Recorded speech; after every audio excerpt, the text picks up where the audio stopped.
Peggy 18.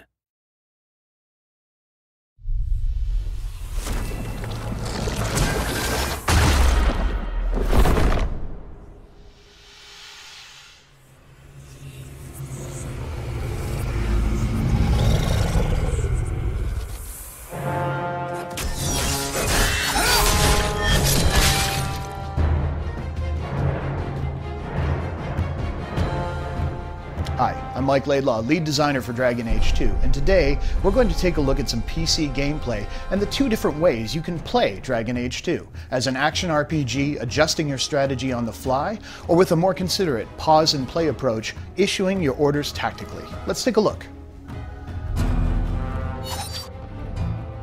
So let's take a look at how Dragon Age 2 plays if you tackle it like an action RPG. If you want to play in real time, you can absolutely do so.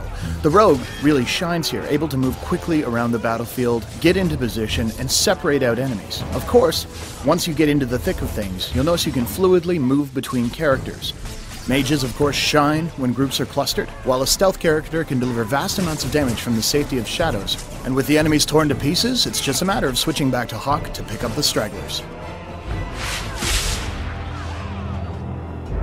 So you've seen how Dragon Age 2 plays as an action RPG, but what happens if we take the same situation and play it more tactically, pausing to issue orders? Let's find out. With the game paused, let's take a look at our situation. We have enemies that are going to move forward towards Aveline, our tank, so what we'll do is taunt them to ensure they cluster up around her. At the same time, we'll lay down a clever trap using a glyph of paralysis that should hold the majority of them in place. While we're at it, we have two groups of archers in the back, so using both of our rogues, we're going to toss miasmic flasks to stun them, taking them out of the fight for a short period of time as well. The enemy's approaching, they hit the trigger, perfect, they've fallen into our trap like we expected. And now we're able to cut down the back ranks, using our archer to eliminate theirs while they're stunned. The tank, of course, Aveline, can move in and start dishing out damage while the defenses are down on the paralyzed foes. Now that they're gathered up, let's take a look at the situation as it's evolved.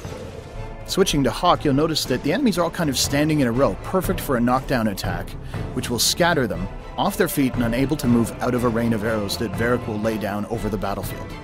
And there it is. Now switching back to our mage, we register the enemies are starting to weaken.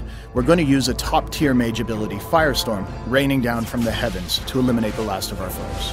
So this is just an example of how a well-coordinated team can deal with an encounter where they're vastly outnumbered. So there you have it. Dragon Age 2 can be played with the smooth, responsive controls of an action RPG, or more tactically, pausing and controlling your actions that way, or of course, any combination of the two. Thanks for watching.